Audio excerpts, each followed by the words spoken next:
Okay, here is chapter 20. This is all about the vessels. So there are three types of blood vessels. You have arteries, capillaries, and veins. Your arteries convey blood from the heart to the capillaries, so they carry blood away from the heart. Capillaries are microscopic porous vessels that exchange substances, gases, and nutrients between blood and tissues, so your body cells, your tissues, your body cells. And then your veins transport that deoxygenated, denutriated blood from the capillaries back to your heart.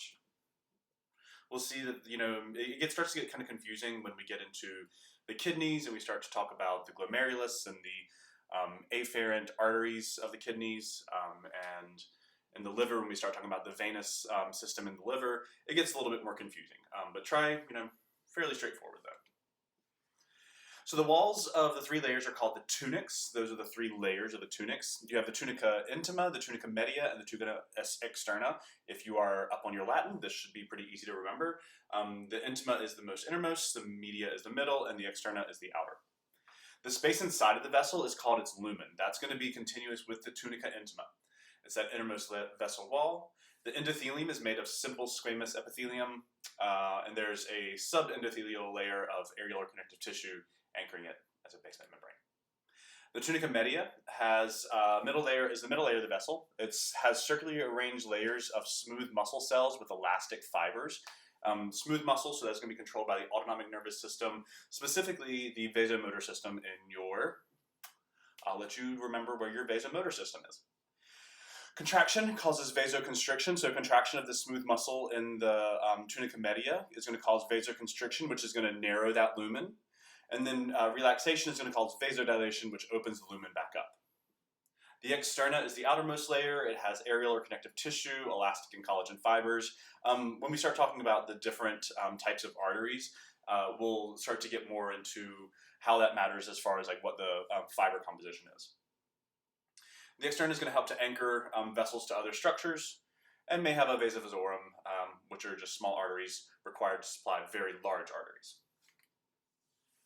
So here you go, you can see the difference between an artery, a capillary, and then a vein.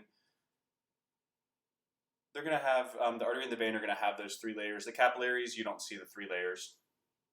It's essentially just this endothelial basement membrane, and that's it. But yeah, you can see the thick tunica media in the artery, and then much, much thinner in the vein.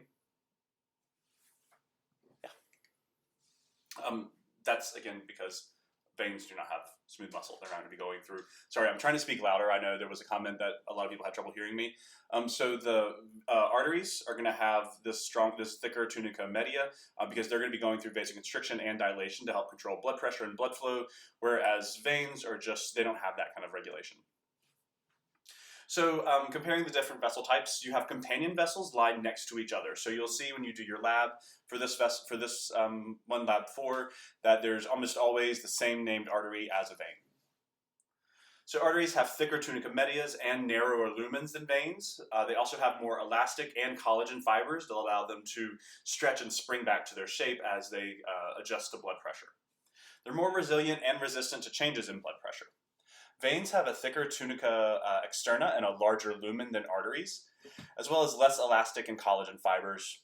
The wall actually will collapse in a vein if there's no blood in the vessel. If the vessel's empty, the vein will just kind of collapse, kind of like the esophagus. Capillaries only have a tunica intima.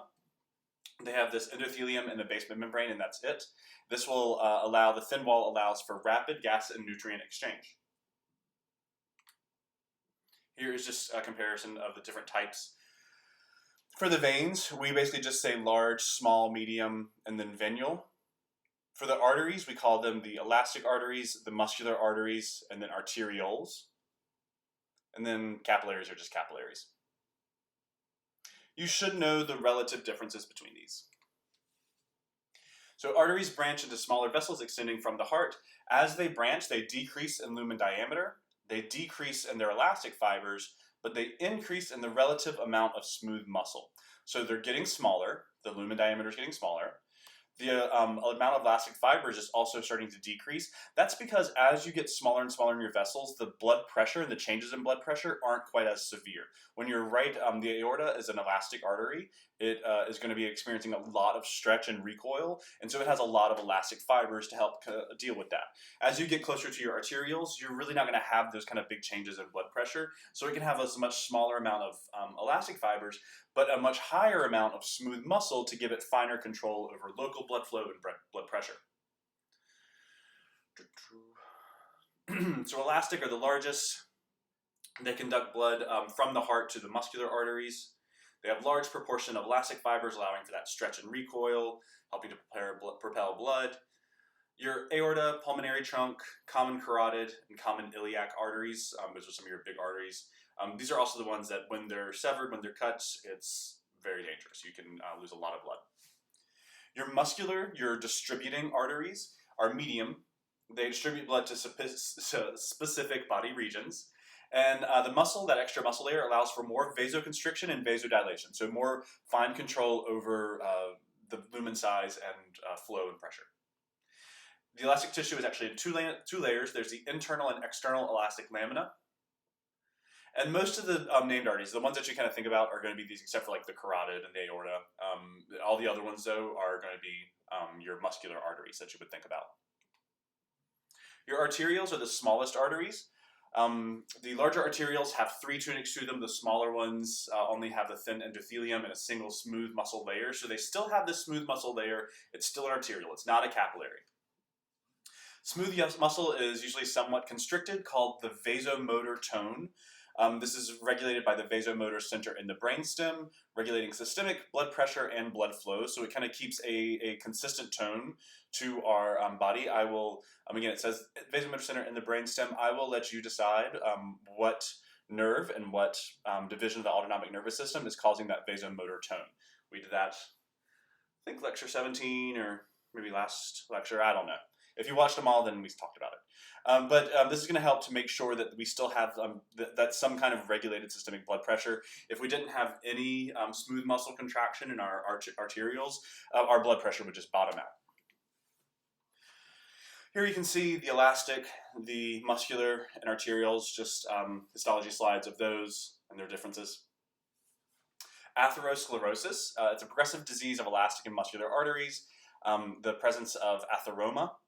It's a thickening of the tunica intima and a narrowing of the arterial lumen. So you're getting a smaller space for blood to flow through. Maybe due to response to injury or to endothelium, by infection, trauma, hypertension, the response to injury hypothesis. Sometimes when the body gets injured, it can start to overheal itself. It'll overproduce connective tissue and make keloids.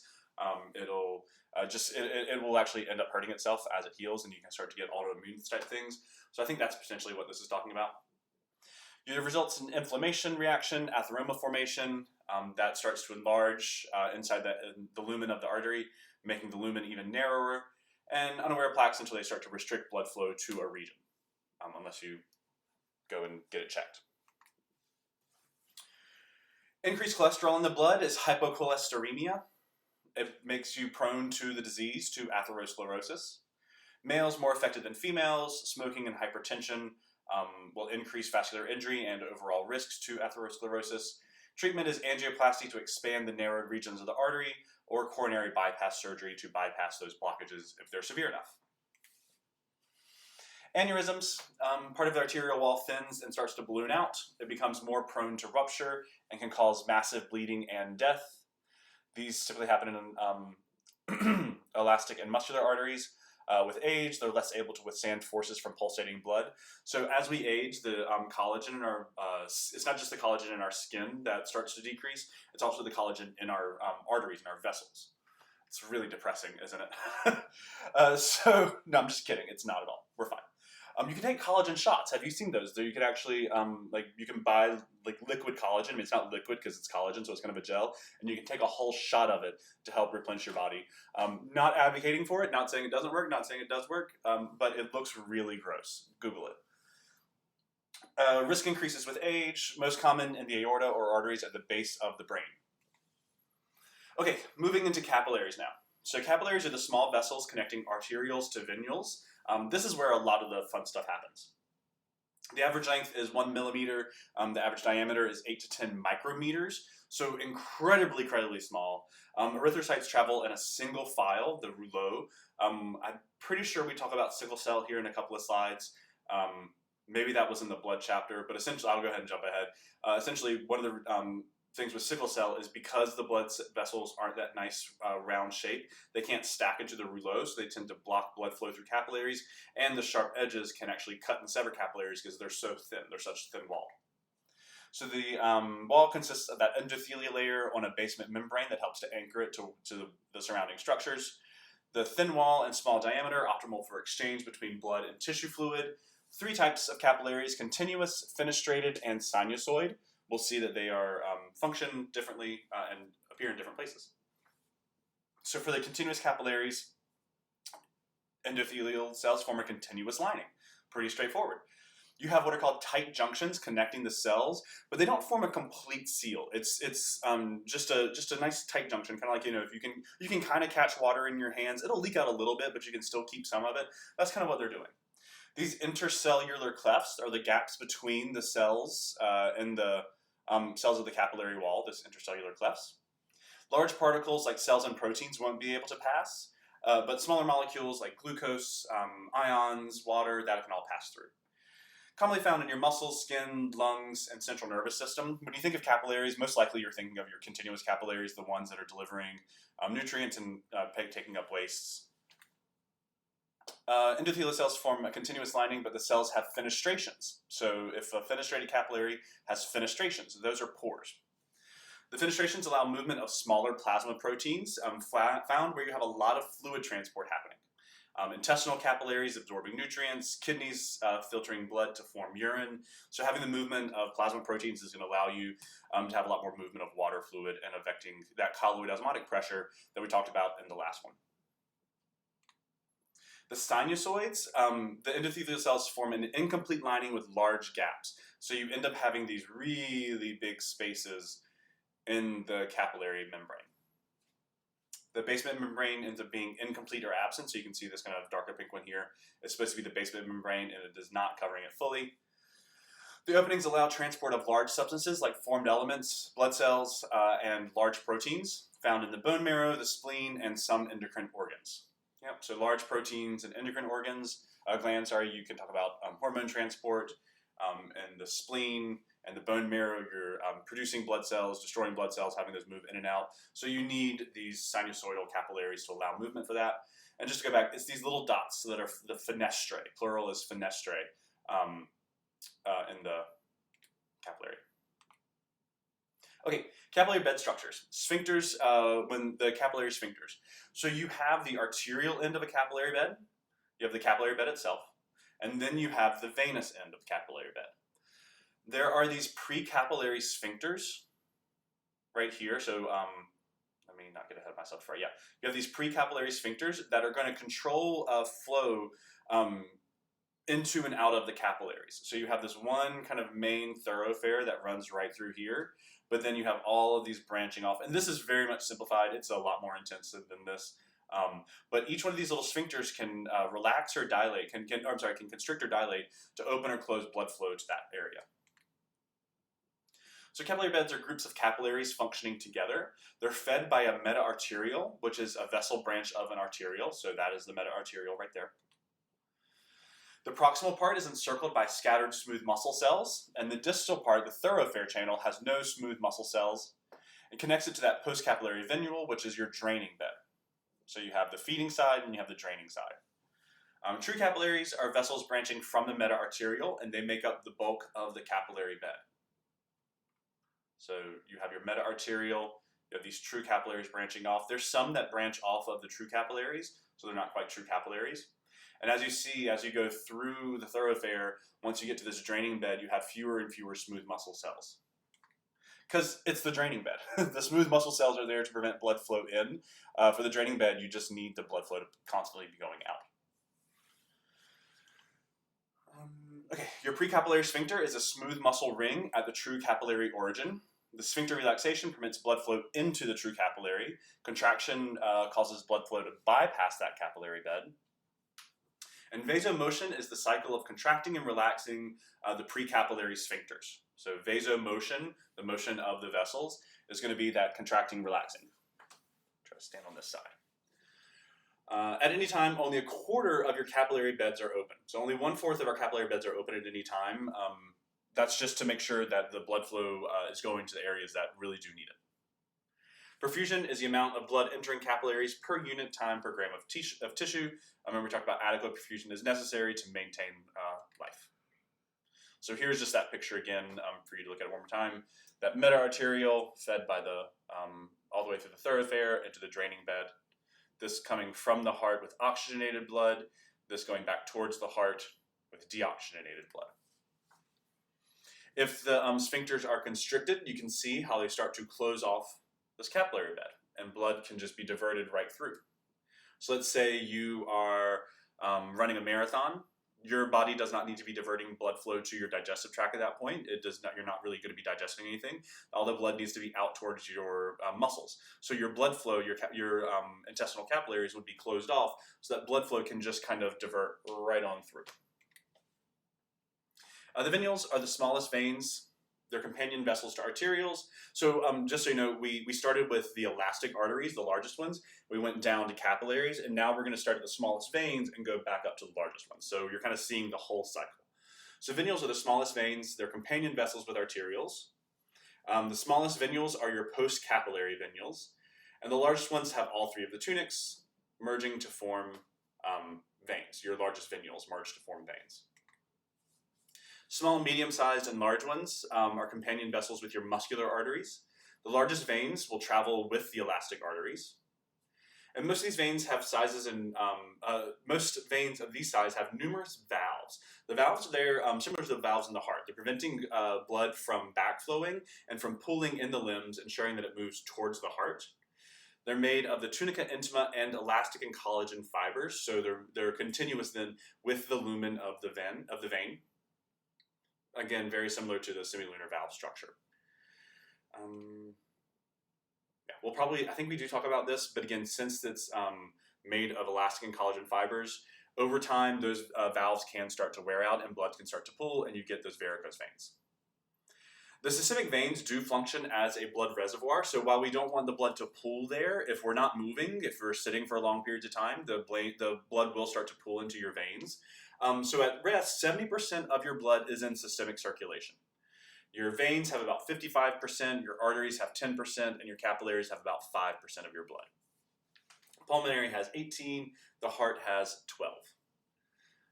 Your kidneys get a lot of this blood, by the way. They're very metabolically active, and so they get a lot of the blood.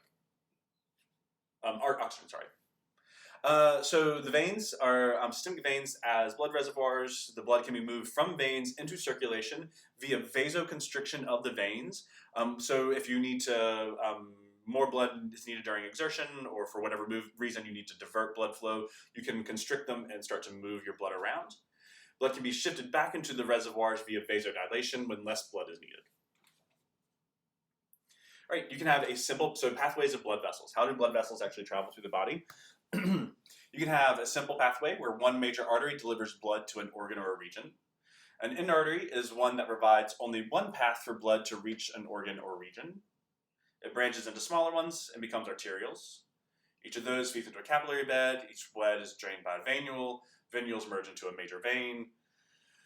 Example of this would be the splenic artery delivers blood to the spleen. The splenic vein drains the organ. So very simple, deliver, drain. Some alternative pathways, you can have an anastomosis. So this is when you have arterioles joining. We talked about this again on the heart. We talked about the coronary vessels being functional in anastomoses. So these are when vessels can kind of join together. You have two more arteries converging to supply the same region, like the superior and inferior epigastric arteries. Epigastric, it's going to the abdominal wall, epigastric. If the junction is small, the arteries might be functional in arteries, like in the coronary vessels. Because they're so small, they can't actually function to divert blood that well. Venous anastomosis are more common. You have two or more veins draining the same body region. Your specific, brachial, cephalic veins all drain your upper limb. The arteriovenous anastomosis, that is a shunt.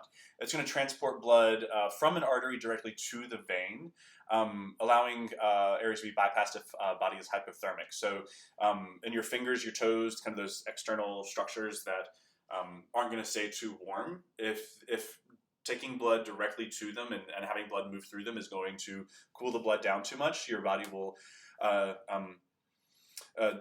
initiate that shunting of blood, this arteriovenous anastomosis, to skip the capillary beds and bring blood right back to the body. That's why they start to go dead, because they're literally losing their blood. You can also, you've probably heard people talk about shunts before. It's a way to divert something. The portal system, you have two capillary beds in a sequence. So you have an artery delivering, you have a capillary bed, a portal vein, a capillary bed, and then a regular vein. So we'll see this, the hypothalamo-hypophyseal portal system and the hypothalamus and the pituitary gland, as well as in the liver. Here is probably a much easier way, I think, to understand a lot of this stuff. You have your simple pathway where you just have an artery, capillary bed, vein. You have your arterial anastomoses, where you have two arteries kind of converging to serve one region and then being drained by a single vein. Here you have a venous anastomoses, where you have one vein or one artery, and then that splits into multiple veins. This is a shunt right here, so instead of going to the capillary bed, it's bypassing it totally. And then this is the portal system. So you have one that I usually think of is you have, like, let's say your mesenteric arteries taking blood to your organs, to your intestinal system. It gets exchanged in the intestinal system. It delivers all the oxygen and nutrients. That then gets taken to the liver via the hepatic portal vein. It takes it into the liver. The liver will then reabsorb all of the nutrients necessary from the digestive tract. It will detoxify any substances that have been any toxic substances that are left in there, and then the inferior vena cava drains that. So we'll see this, a couple more examples of that. All right, total cross-sectional area and blood flow velocity. This is fun, y'all. So cross-sectional area of one vessel is the lumen diameter. So how far across that lumen is, that's the cross-sectional area. The total cross-sectional area is the sum of all diameters of all vessels of a certain type, arteries, capillaries, or veins. So instead of, you can talk about just one, you can talk about the cross-sectional area of just one vessel in one spot, or you can talk about the cumulative cross-sectional areas of all of those vessels. Collectively, the total cross-sectional area of the capillaries is the largest because there are so many of them. So even though they're the smallest vessels, it's kind of like beetles and insects. They're the smallest, but they outnumber, any other life forms just so much, except for bacteria and viruses, blah, blah, blah. But because they still have the largest footprint. It's the same thing with capillaries. Because there's so many of them, they have the highest cross-sectional area. Your blood flow velocity is inversely related to total cross-sectional area.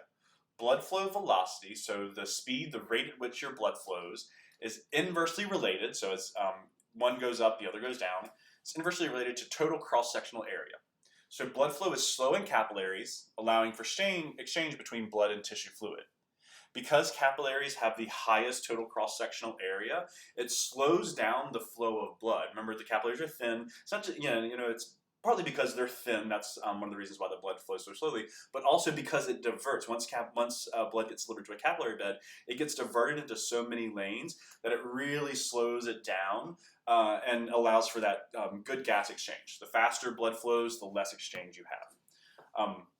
I was about to get into a little tangent on public transport and the whole idea that adding more lanes does not actually decongest traffic more, but that would be just a little bit more nerdy than this anatomy and physiology lecture needs. Okay, so relationship of total cross-sectional area and velocity of blood flow. It's a great little graph to represent it. So you have the total cross-sectional area over here. In the blue, you have in red the velocity, the blood flow velocity, and you can see as you start at the elastic area arteries, these are the fewest that you have, and remember their lumens are really narrow at this point. So you have a very small cross-sectional area, but you have this high blood flow velocity because blood is getting shot right through it. As you start to travel to the muscular arteries, the arterioles, and then notice what happens when you start to hit the capillaries. This blood flow velocity just really tanks. So you have this high total cross-sectional area, highest at the capillaries, this low is blood flow velocity for exchange, and then as you start to shrink your cross-sectional area going back towards the veins, that shrinking of the lumen diameter starts to increase your blood flow, the rate of blood flow. It still, however, doesn't reach the elastic artery level. Okay, so with that slow blood flow, we can have diffusion and vesicular transport. Diffusion is when substances leave or enter the blood according to their concentration gradient, high to low concentration. Salt, potassium, water, whatever it may be, it's going to move from a high concentration to a low concentration. Oxygen, hormones, nutrients move from the blood, to the interstitial fluid, which is the space outside of the vessels, outside of the cells, extracellular fluid. Carbon dioxide and waste diffuse from the tissues to the blood. The route diffusion takes depends on particle size. Your smaller solutes can diffuse right through the endothelial cells and the intercellular clefts. Remember of those continuous and sinusoidal and fenestrated capillaries. The larger solutes can pass through the fenestrations or the gaps. For vesicular transport, the endothelial cells use pinocytosis and exocytosis. If you don't quite remember your transport systems, nice quick Google, nice quick search in your book will help you out with that. They take substances in by pinocytosis, usually fluid-filled things. So I think the normal way to see it is pinocytosis is like water, is like cells drinking. So they're taking in fluid-filled vesicles. They transport it across the cell, secrete it from the other side by exocytosis, and this is used in both directions, both to and from the blood. Certain hormones and fatty acids are transported by this method. For bulk flow, this is when fluids are flowing down their pressure gradient. So you have large amounts of fluid and dissolved substances moving. When we have the diffusion of ions and molecules and nutrients, you're also going to have movement of water, right? So movement of direction depends on the net pressure of opposing forces. Those opposing forces are going to be your hydrostatic pressure, your blood pressure, versus your colloid pressure, which is the pressure that the plasma proteins exert on moving fluid. Filtration moves fluid out of blood. Fluid and small solutes flow easily through the capillary openings. Usually your large solutes are blocked. And it occurs on the arterial end of the capillary. So filtration occurs on the arterial end of the capillary bed, whereas reabsorption is when fluid is moving back into the blood and occurs on the venous end. Hydrostatic pressure is the force exerted by a fluid. Your blood hydrostatic pressure is represented by HPB. You should know that abbreviation. It's the force exerted per unit area by blood on the vessel wall and promotes filtration from the capillary. For these next few things, we're working our way up to an equation. You should know both what the pressure, what the force is. You should be able to define it, okay? And you should know how it affects filtration and reabsorption. So blood pressure, blood hydrostatic pressure, is going to promote filtration from the capillary. Interstitial fluid hydrostatic pressure, HBIF, is the force of the interstitial fluid on the outside of a blood vessel, and it's close to zero in most tissues. So it's a fairly ineffective force, but it's because it's pushing on the outside of the blood vessel, it technically is resisting filtration and promoting reabsorption, whereas blood pressure is pushing against the inside of the vessel wall, trying to push stuff out. Your colloid osmotic pressure is the pull on water due to the presence of proteins, which is your colloid. Remember that your blood is a colloid, it's just a protein-filled fluid. So your blood colloid osmotic pressure, COPB, draws fluid into the blood due to blood proteins, your albumins, your globulins, all the other ones. It promotes reabsorption, so opposing the dominant hydrostatic pressure. So both of these pressures are inside of the vessel. Your hydrostatic pressure of your blood pushing out, promoting filtration. The colloid osmotic pressure of the blood pulling fluid back in, resisting filtration. Clinically, it's called the oncotic pressure. Okay? Interstitial colloid osmotic pressure, COPIF, that's drawing fluid into the interstitial fluid. Since few proteins are present in the interstitial fluid, it's relatively low, 0 to 5 millimeters of mercury. So this is resisting reabsorption. I always have to. It's important. Take a moment. Don't rush yourself through this one. Let yourself take a moment and really think about it. Interstitial fluid, calculate osmotic pressure of the interstitial fluid. That's going to be wanting to draw fluid out because fluid is going to want to move towards those proteins, whereas the blood colloid osmotic pressure is going to want to pull fluid from the interstitium into the blood vessel. We can take all those pressures and create an equation called net filtration pressure. NFP, it's the difference between the net hydrostatic pressures and the net colloid osmotic pressures. So that means that you have NFP, your net filtration pressure, equals the hydrostatic pressure of your blood, minus the hydrostatic pressure of the interstitial fluid. So you can subtract these two. And then you subtract your colloid osmotic pressure of your blood from the colloid osmotic pressure of your interstitial fluid. Subtract this from this, and you get this. The pressure is the difference between blood and interstitial fluid hydrostatic pressures. So the difference between the pressures within your blood vessels and the pressure in the fluid outside of your blood vessels and outside of your cells. The net colloid osmotic pressures is the difference between the blood and interstitials osmotic pressures. It changes along the length of a capillary. The NFP changes along the length of a capillary. It's going to be higher at the arterial end than at the venous end. At the arterial end, the NFP favors filtration, whereas at the venous end, NFP favors reabsorption. At the arterial end, you're going to have a higher proportion of fluid. At the arterial end, you're going to have the same amount of proteins. You won't really lose any proteins in filtration, but you're going to lose a lot of water. So that will make the relative colloid osmotic pressure of the blood higher at the venous end, drawing more water from the interstitium. Here is that represented in a graph. Again, this one looks very intimidating. I know there's a lot going on right down here, but it's okay. It's not bad. What they're doing is just calculating NFP at the arterial end and then separately NFP at the venous end. So you can see you're taking your net hydrostatic pressure and subtracting your net colloid osmotic pressure. To do that, you have to subtract the hydrostatic pressure of the blood and the interstitial fluid and the colloid osmotic pressure of the blood and the interstitial fluid. Fairly straightforward equation. We are biologists. We are not mathematicians, so we keep it simple. You'll be given these pressures. I would not expect you to remember them. There's some that you should be able to remember. The hydrostatic pressure of the interstitial fluid, that's almost always 0. Something I would do, like ask you like a clinical question, is say, and I think this might be on one of the workshops or worksheets. If someone had an interstitial fluid hydrostatic pressure of 10 millimeters of mercury, would that be alarming to you? What would that tell you? And I'll let you figure that out. So you should know, though, that normally that would be close to 0. You should know relative pressures, how they would relatively relate to each other. So hydrostatic pressure of the blood is always going to be higher, should always be higher than the IF. COP of the B of the blood, that's not how I would say it. COP of the blood should always be higher than the COP of the interstitial fluid. When you subtract those two, you get your net filtration pressure. If it's positive, you have filtration. It's net filtration pressure. It's not net reabsorption pressure, so it's net filtration pressure. If it's positive, you have filtration. In this case, you're going to have a negative NFP, and so you'll have reabsorption. I'm going to have a water.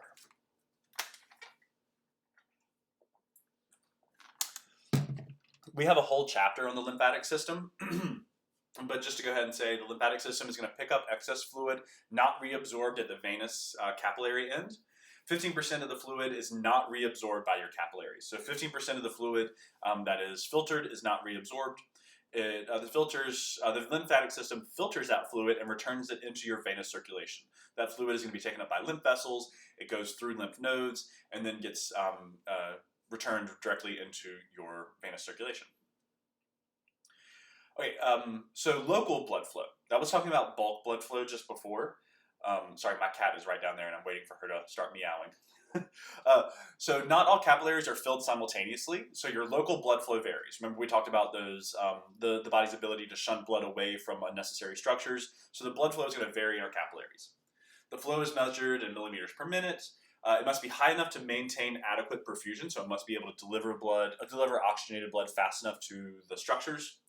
Local blood flow is dependent upon the degree of tissue vascularity, so how vascularized is that tissue. The myogenic response, we'll get into it. the local regulatory factors altering blood flow, we'll get into them, and the total blood flow. The degree of vascularization, it's the extent of vessels in a tissue.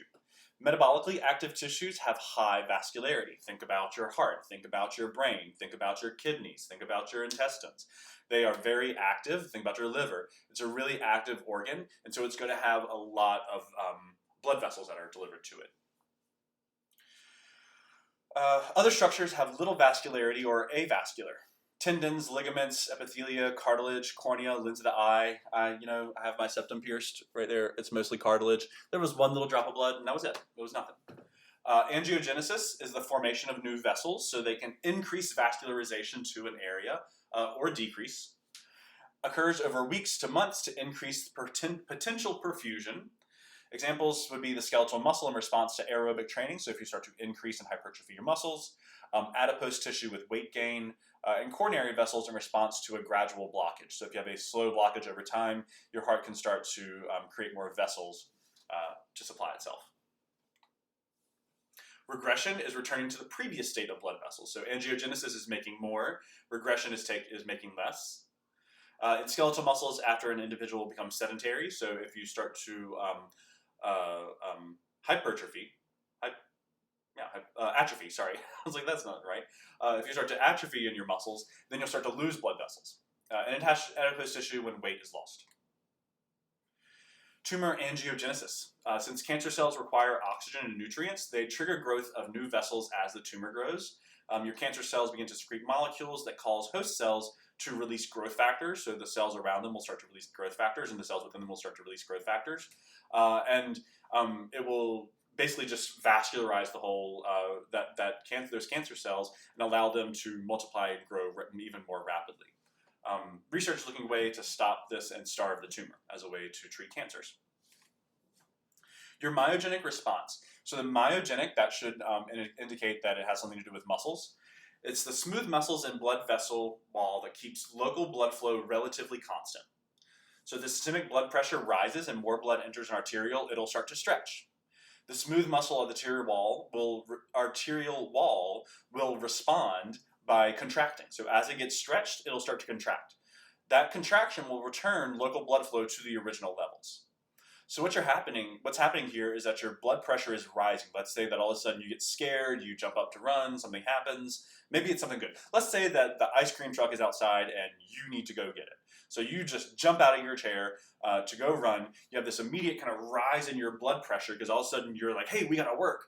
And what's gonna happen is the muscles of your arterioles will start to stretch. They'll kind of be inundated with all this blood and be like, whoa! And so they'll immediately contract. And as they contract, that's actually slowing down that local blood flow and keeping blood pressure the same in our tissue areas.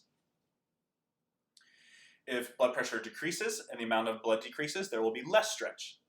So in response to decreased stretch, smooth muscle vessel relaxes. Relaxation, again, turns local blood flow to original levels. So whereas constriction will slow blood flow down, relaxation, vasodilation of the arterioles, will actually allow blood flow to happen faster to keep those areas perfused and to keep blood pressure the same. Blood flow is locally regulated, so local short-term regulation.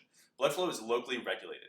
It's based on needs, and it changes when the metabolic activity changes or the tissue is damaged. There's a range here. There's a level of damage that is repairable and will demand more energy from the body, and there's a level where it's not, and the body will start to it will cut off. Vasoactive chemicals start to alter your blood flow. So again, this locally regulated blood flow, it's regulated partly by vasoactive chemicals. Vasodilators and vasoconstrictors, they'll do what you think. Vasodilators dilate the arterioles and relax precapillary sphincters, increasing blood flow. Vasoconstrictors constrict arterioles, cause precapillary sphincters to constrict, and decrease blood flow to capillary beds. Autoregulation and changing metabolic activity. Autoregulation is what you think. It's the process by which tissues control local blood flow. They're controlling their own local blood flow. When the tissue activity increases, you have varied stimuli signal inadequate perfusion and act as vasodilators. So you have these kind of local hormone activities, prostaglandins start to get released, and it starts to activate more local blood flow in that area. Oxygen and nutrient levels start to decline. Carbon dioxide, lactic acid, hydrogen, and potassium will start to increase. Once those things start to happen, they're going to trigger certain receptors, vasoreceptors, chemoreceptors, as well as potentially some mechanoreceptors if there's not enough stretch on the heart vessel or the vessel walls to increase flow. This is negative feedback. As perfusion increases, vessels constrict in response. So if the body needs more, it'll do all of its things. It'll start to signal to the brain and to the body that it needs more blood flow to its local self as well. It'll start to get that blood, and then as it does, it starts to get a little stretch against the vessels, and that will cause them to constrict. Your reactive hyperemia, it's increased blood flow after it's temporarily disrupted. Entering a warm room after being in the cold, as an example. Additional blood required to resupply oxygen, nutrients, and eliminate wastes. So you can kind of think about this like, yeah, if you were out in the cold, the vessels around your face, like the skin around your face and everything is exposed, it starts to get cold, and so they'll constrict and the blood will start to drain away. Then as you go back into a warm area, they'll start to open up and you get this flush to your face. Short-term flow regulation due to tissue damage or as part of the body's defense system. Inflammation. So damaged tissue, leukocytes, and platelets release vasoactive chemicals. Histamine and bradykinins cause arterioles to dilate. Yeah, you should know what types of cells release histamines. Released in response to trauma, allergies, infections, or exercise. It can also stimulate the release of nitric oxide, which is another vasodilator. So essentially what this is saying is it's part of the defense system. By increasing inflammation, by causing inflammation, you're increasing the fluid movement to an area, to a damaged tissue area. That's going to bring leukocytes, platelets, and other factors that are going to help for repair and fighting injuries or bacterial infections. So, and in certain cases, inflammation is good. It's bringing all of this exudate. It's bringing all of this kind of wash of fluid to help repair. But tissue damage can also lead to the release of vasoconstrictors like your prostaglandins and your thromboxans to help prevent blood loss through damaged vessels. Okay, total blood flow. That's the amount of blood transported through the vasculature per unit of time, and it's equal to cardiac output. So this is not a local blood flow thing, this is a total blood flow thing.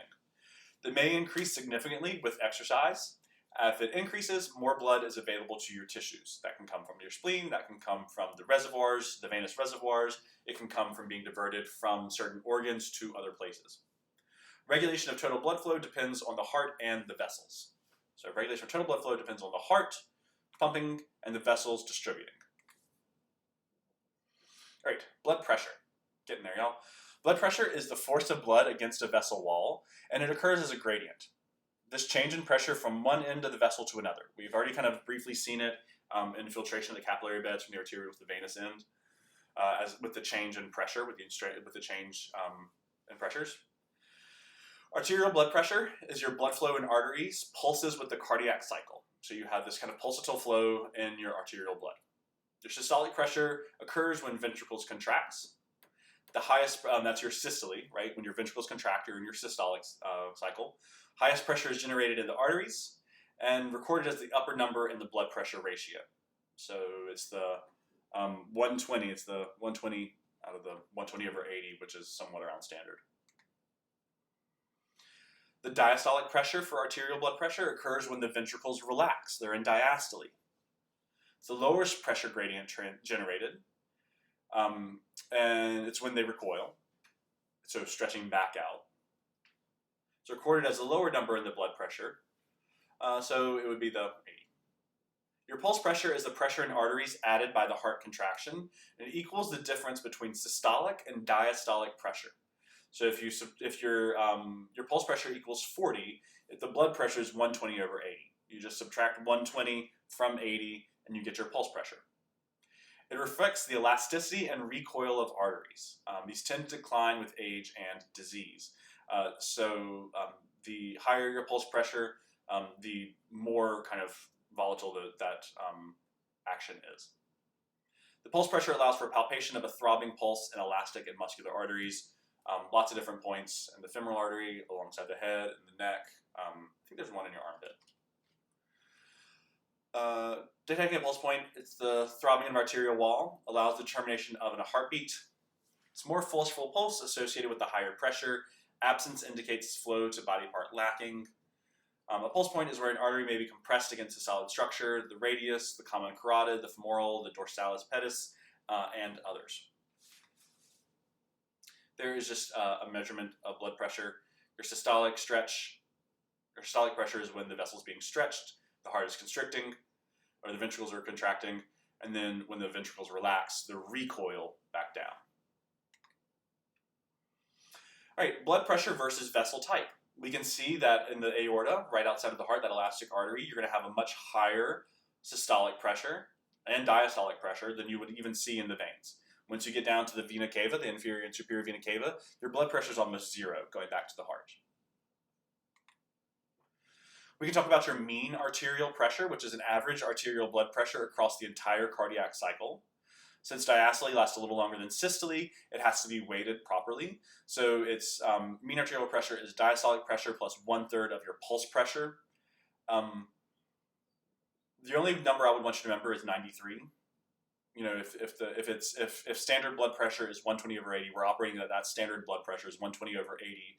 You should be able to calculate the pulse pressure, and you should be able to tell me that the mean arterial pressure is 93.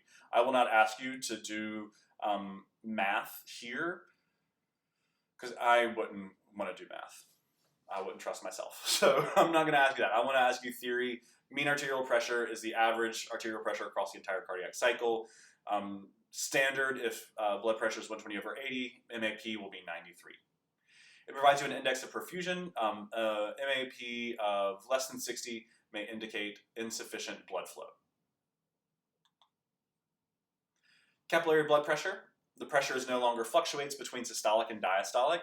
The flow and pressure are smooth. So where we're pulsatile and the arterial, it's much more smooth here because you have all of those branching capillaries where the total blood flow really slows down, or your total cross-section area increases and your blood flow decreases.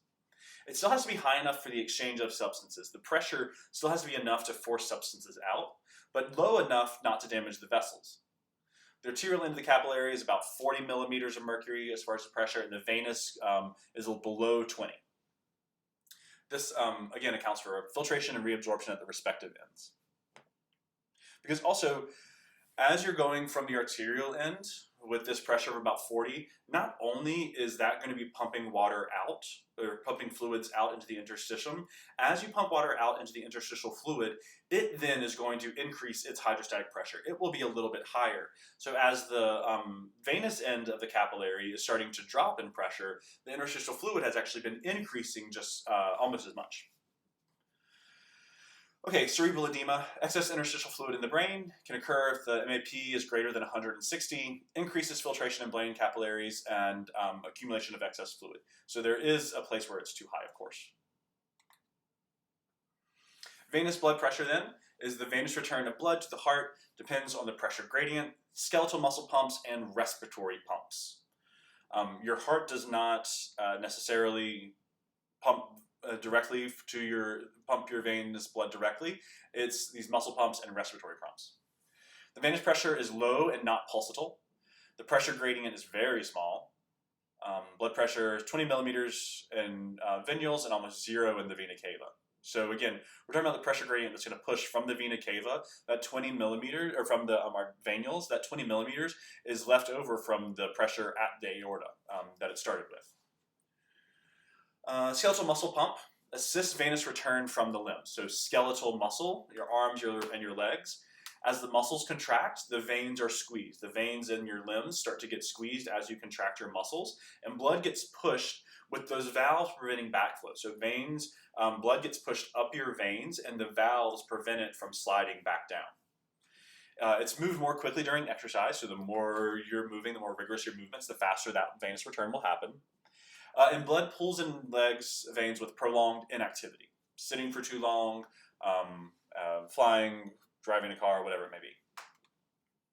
Here's a skeletal muscle pump. Again, you can see the skeletal muscles constricting the vein. They push the blood, kind of, just in non-directionally, but because of the valves, it can only move one way. Your respiratory pump acts very similarly. It assists in venous return in the thorax. Inspiration and expiration cause pressure gradient changes in the lungs. So inspiration, expiration. Inspiration, the diaphragm. So the diaphragm starts off domed. As you inhale, the diaphragm contracts and flattens down, increasing abdominal pressure and decreasing your thoracic pressure. Blood in your abdominal veins is driven towards the thoracic cavity. And the expiration, the diaphragm relaxes, so it comes back up. Thoracic pressure starts to increase. That pushes air out while also driving blood from the veins in the thoracic cavity towards the heart. Lower limbs allowed to into the abdominal veins. The blood in the lower limbs is allowed into the abdominal veins. So you're going to have this vroom, vroom, vroom, vroom, kind of moving blood back up to our body.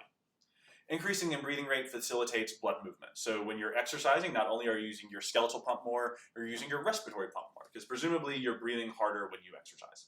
If you aren't, I do not think you're exercising. All right, the respiratory pump. You can see how that works. Cool. All right, deep vein thrombosis. A clot is a thrombus in a vein. Most common site is the calf. Heart disease, immobility can be risk factors. You get fever, tenderness, and redness in the area.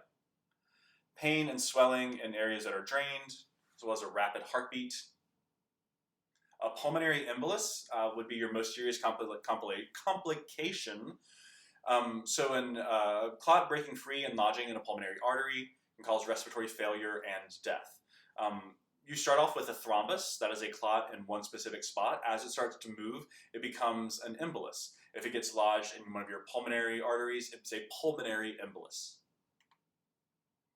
Varicose veins, dilated and tortuous, lots of twists and turns. Okay?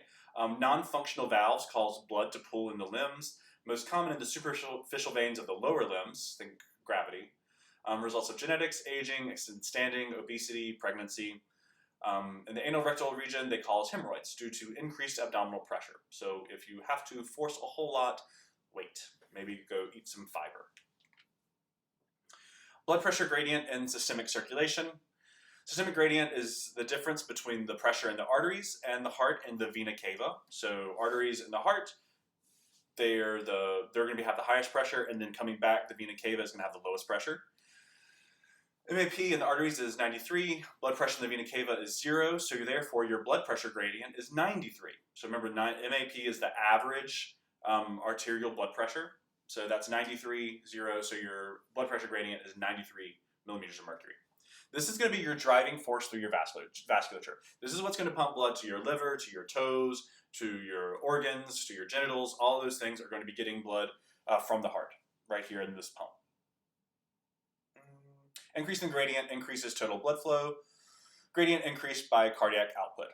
So if you increase your cardiac output, you're going to be increasing your total blood pressure and your blood flow.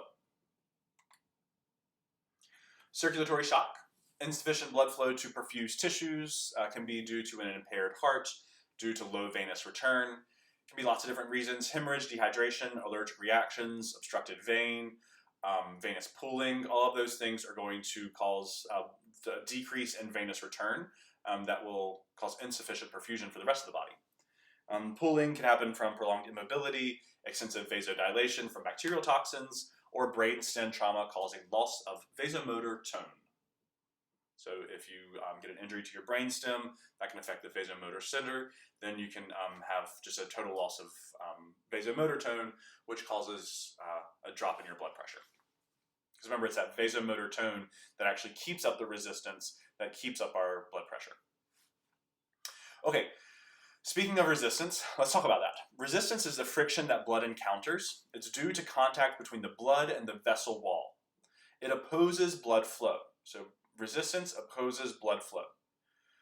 Peripheral resistance is the resistance of blood vessels, resistance of blood and blood vessels as opposed to the heart. So it's just, you were probably already thinking about the blood vessels because that's what we talked about, but we're specific here, right? We're explicit in science. Resistance is affected by viscosity, vessel length, and lumen size. So thickness, how long the vessel is, and how the diameter. Viscosity is the resistance of fluid to its flow. The greater the thickness, the greater the viscosity, that raises resistance. So viscosity and resistance are directly related. It depends on the percentage of particles in your fluid. Right? So when we talked about what affects blood viscosity, that was chapter 18 workshop or worksheet. I keep saying that. That's what this is going back to. Blood has more formed elements and proteins, so it has about 5 times more viscous than water. The viscosity decreases with anemia, lowering your blood cell count, and increases with something like blood doping, which will increase your red blood cell count, or with dehydration, where you're actually losing fluid. So you can either increase your red blood cells, you can decrease the amount of fluid, or you can do both, which will all increase viscosity, which increase your resistance, which decrease your total blood flow. The vessel length, the longer vessels create more resistance. The longer that blood has to interact with those vessels, the more resistance that it's going to encounter. The longer you have to sit at the Thanksgiving table with your relatives, probably the more resistance you start to feel. Length equals more resistance. Friction occurs along the length of the vessel. It normally stays constant, but weight gain or loss can change vessel length through angiogenesis or regression by decreasing resistance. Smaller radius creates more resistance. Blood has what's called laminar flow, creating different flow rates within the vessel. Flow is fast in the center of the lumen because it's not contacting the vessel wall, and it's slower near the vessel because the friction of the blood up against the vessel wall is slowing it down. Here is a YouTube video link. I definitely recommend watching it. It's just kind of to help you understand this concept that when blood is traveling through an artery, it's not turbulent. It's not mixing. It's not getting all squished around and everything. It's not this wild and crazy thing. Blood is moving very much in a straight line. And actually, relative to itself, the center of the lumen, the blood in the center of the lumen vessel is going to be moving faster than the blood on the outside of the lumen vessel, because the outside of the lumen, the blood on the outside of, or closest to the lumen, is encountering that friction, whereas the blood on the inside isn't. So you get this laminar blood flow. As diameter increases, resistance decreases and flow increases. So if you have a smaller radius, you get more resistance and you slow blood flow. If you have a higher radius, you get less resistance and you increase blood flow. Relative less blood flowing along the vessel wall with dilation, and the flow is proportional to radius to the 4th power. So if you increase flow is proportional to radius. So radius increases 1 to 2 millimeters. The change in flow is 16 times greater. So you have this huge jump as far as flow and resistance are correlated. Okay, so now let's look at those a little bit. The relationship of blood flow to blood pressure gradients and resistance. Total blood flow is the amount of blood moving through the system per unit time. Okay, total blood flow, amount of blood moving through your entire cardiovascular system at any one moment. The flow is proportional to both the pressure gradient from the artery to the vena cava, the aorta to the vena cava, divided by the resistance. So that is, flow is proportional to delta P, the change in pressure, your pressure gradient, over your total resistance. Your systemic blood pressure gradient is your delta P. As the gradient increases, total blood flow increases. Gradient is generally increased by increasing cardiac output.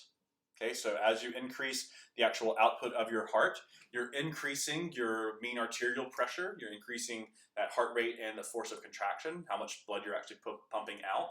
This will increase your pressure gradient, causing to an increase in blood flow.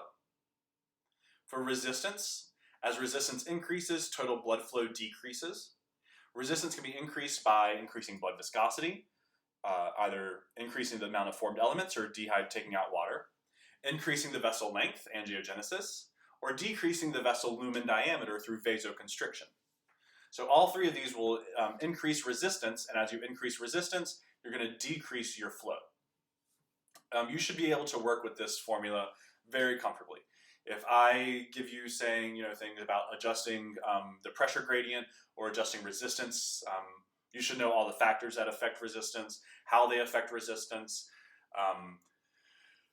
And same thing with the pressure gradient, how the factors that affect that and how it then affects flow. Here is a nice little chart for that. So total blood flow, so your formula up here is pressure gradient over resistance. Factors that increase total blood flow, you can see increasing cardiac output, causes a steeper pressure gradient. Vasodilation offers less resistance.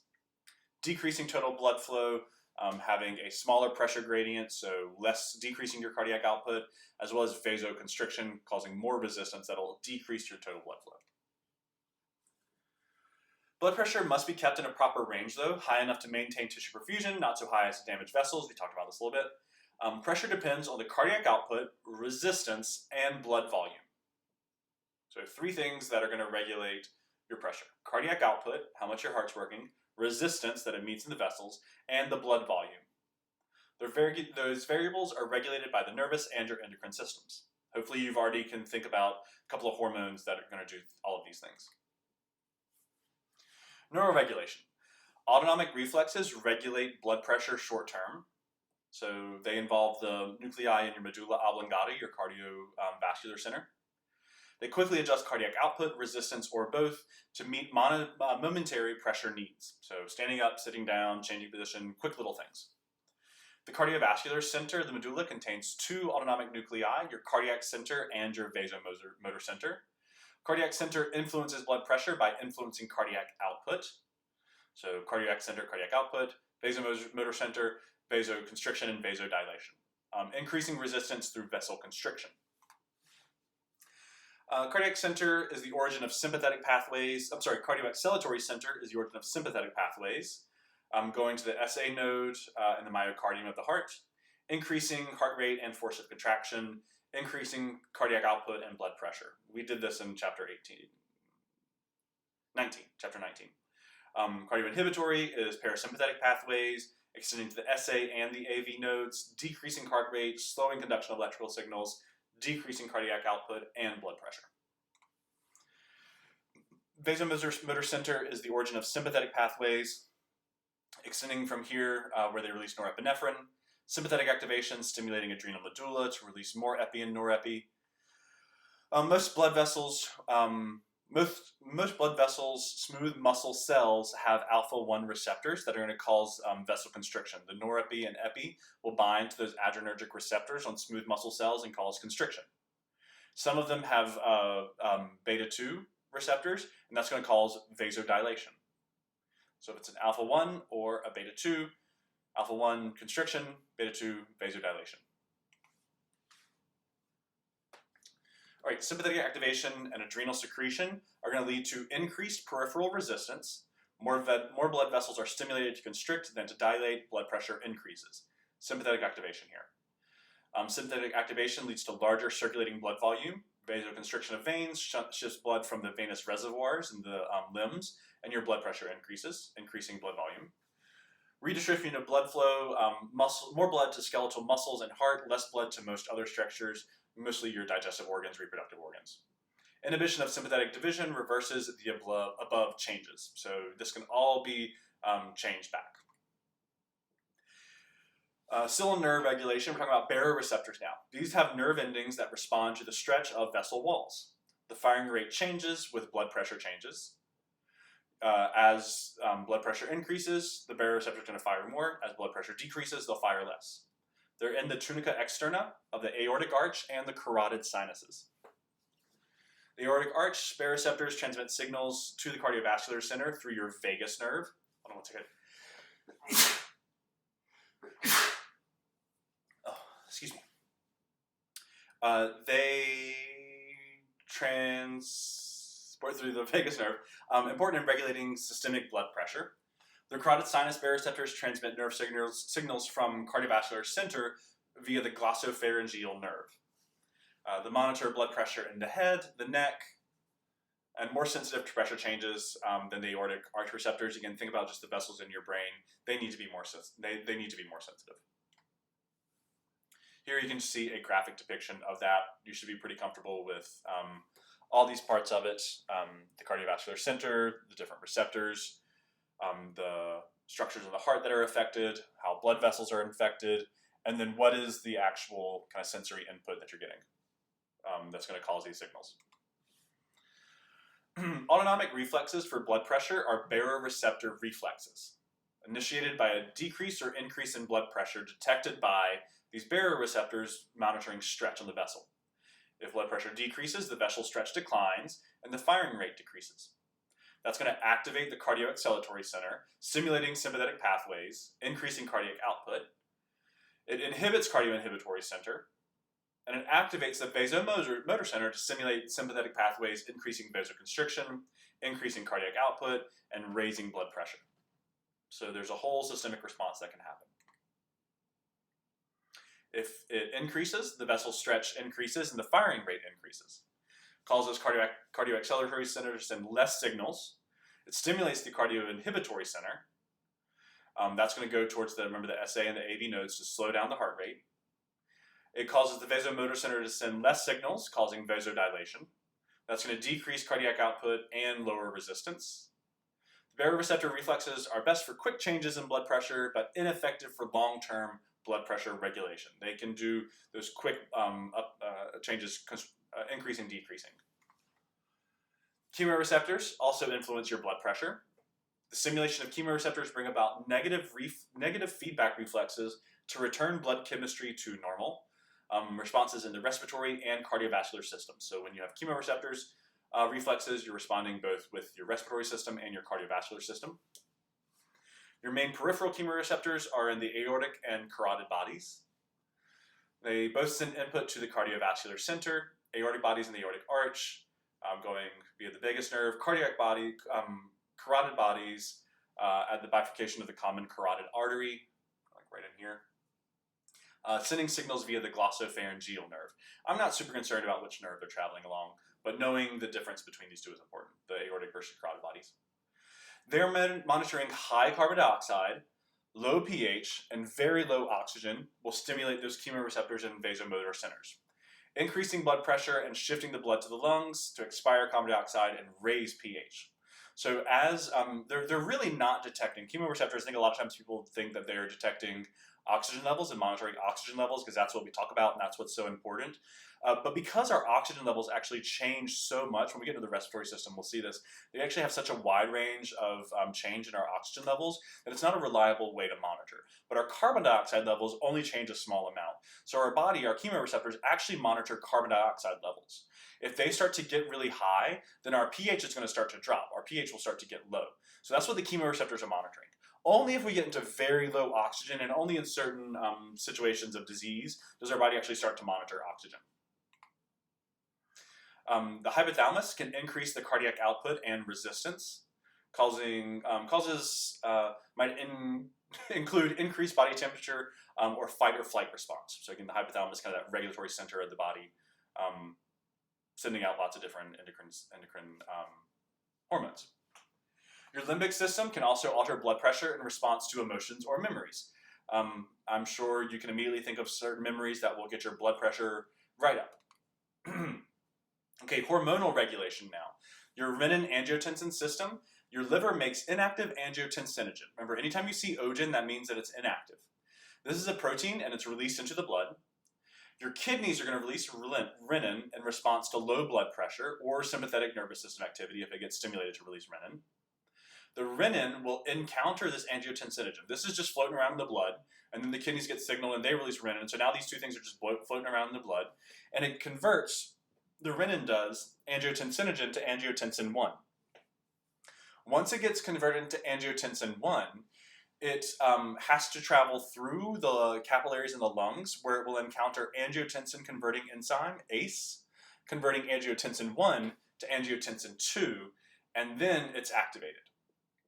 This enzyme, again, this ACE enzyme is only located in the capillaries of the lungs. So that's just a way to make sure that we don't overactivate too much of the angiotensin 1.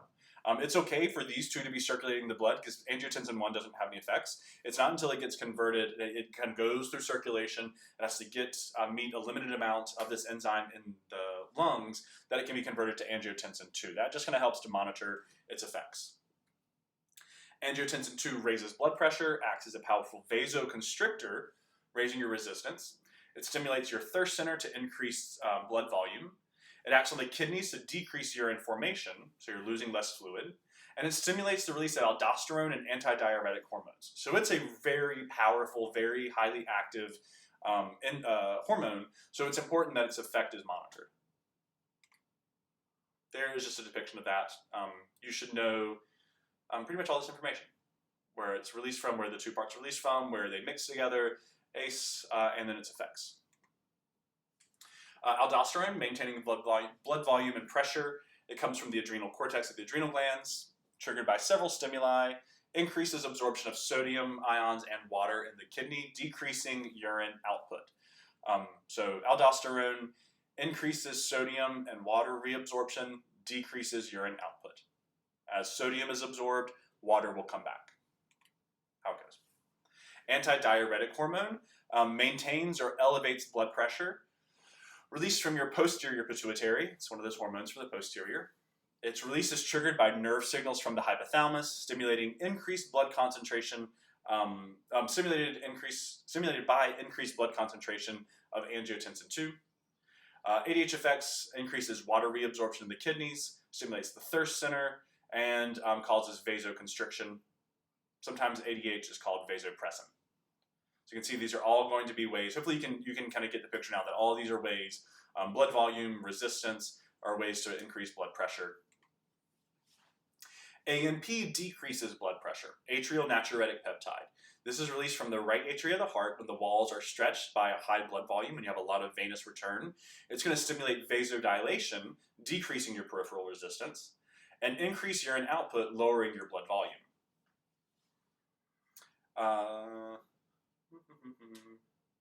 So mechanisms for blood pressure homeostasis, you have cardiac output, resistance, and blood volume. All three of those are ways to monitor blood pressure and vary blood pressure. These variables directly relate to pressure. Increasing any of them will raise blood pressure. So any of these three, cardiac output, resistance, and blood volume, raise blood pressure.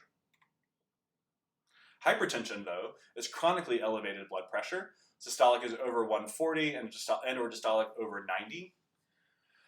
May damage blood vessel walls, making atherosclerosis more likely. It can thicken the arterial walls because they're having to constantly deal with more stress and more stretch and recoil, causing arteriosclerosis, and it's a major cause of heart failure. Hypotension is chronically low blood pressure. Fatigue, dizziness, fainting, systolic under 90, diastolic under 60. Orthostatic hypotension, drop in blood pressure after sudden standing, dizziness, lightheadedness, fainting, blood pressure regulation not occurring quickly enough. We all kind of have variations of this, I think, when you stand up too fast. Okay, blood flow distribution during exercise. How does this change? Total blood flow increases during exercise to meet your needs, with your heart beating faster and stronger. You have blood removed from those venous reservoirs as you start to go into your skeletal muscle pumps and your respiratory pumps. It's going to shift blood back into circulation so that more goes into your active tissues. You have the flow to the coronary vessels increasing so the heart wall gets oxygen. There's skeletal muscle blood flow increasing to meet that increased metabolic demand. Flow to skin increasing to help dissipate that extra heat. Remember, heat is generated in the muscles. It's transferred through the body by the blood, and then it's dissipated out through the skin. Less blood going to your abdomen for your digestive and reproductive organs, and less going to the kidney, maintaining blood volume and pressure. So here you can see just those general shifts that happen. Okay, pulmonary circulation, blood flow through pulmonary circulation.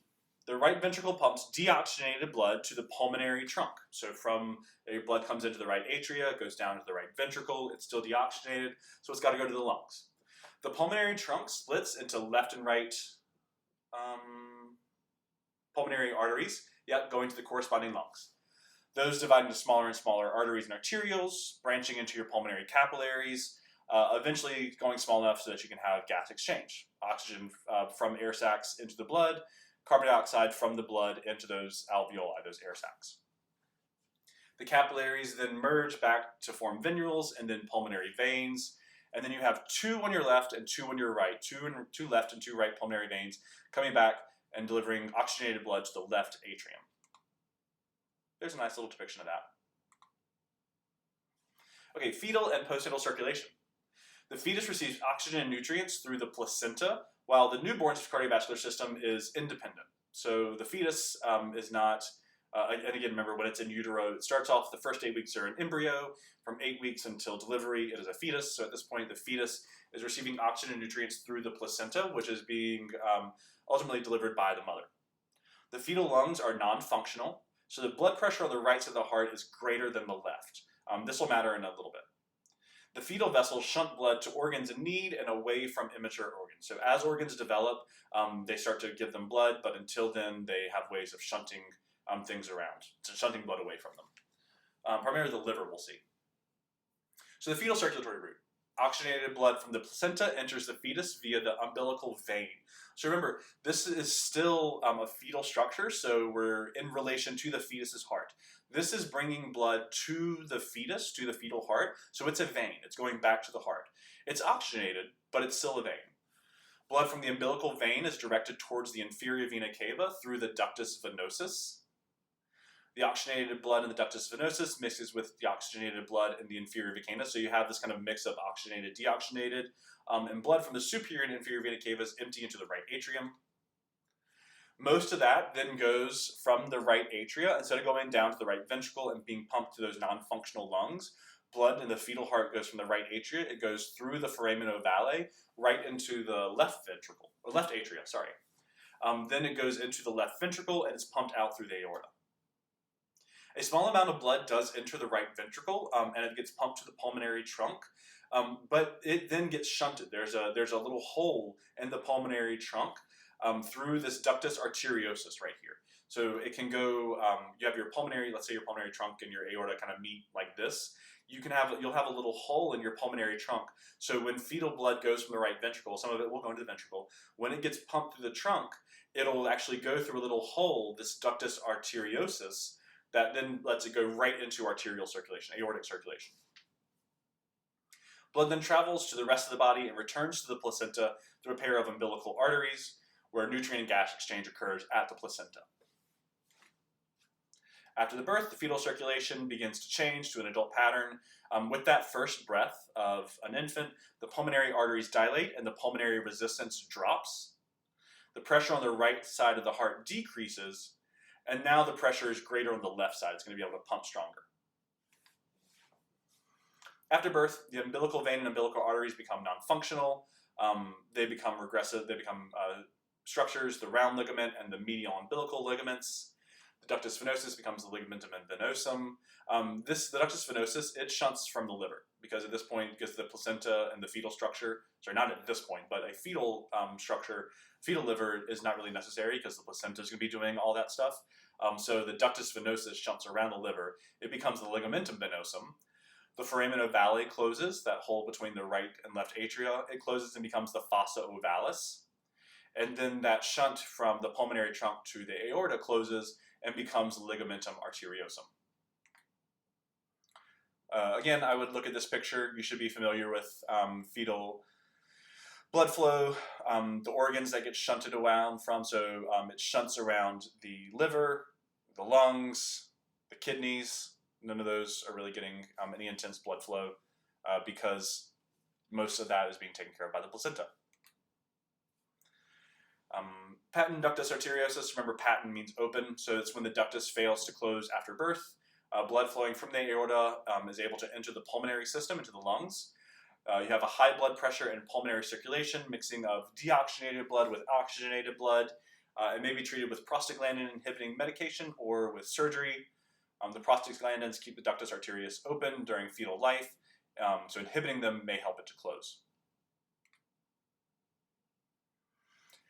Okay, general arterial flow out of the heart. Your systemic arteries branch off the aorta. Trying to think if this is what I want to get into, because I think, yeah. So actually at this point, I'm going to switch over. The rest of this slide is basically what we're going to be going through in lab. This will help you with lab. So it's just kind of breaking down all of the arteries and veins throughout the head, the neck, the body, and all over. So this will be very helpful. There's really no information, it's all facts. It's not like concepts or things. So it's just being able to identify vessels and see where they are. Like I said, this is all lab stuff. So not that you don't need to know lab stuff for lecture, but I'm not going to go over this. What I am actually going to show you is this slide. So this is something that I uploaded also on Lab. Let me see. Hold on 1 second. Okay, well, I'm not able to click through it. But you have this in the lab folder for lab number 4. It's the blood vessel man model. It has listed, you can kind of see them right here. It's going to have images of models, and it will have all the vessels labeled, pretty much all the vessels that we're going to be going over for this lab and that you'll need to know. And it has a kind of check yourself thing where it will actually kind of put the arrow up there but not the answer, and then you can kind of guess, and then you click it again and it'll show you the answer. So this is very, very, very, very, very helpful, and you studying, definitely go through it. But yeah, that's all this lecture.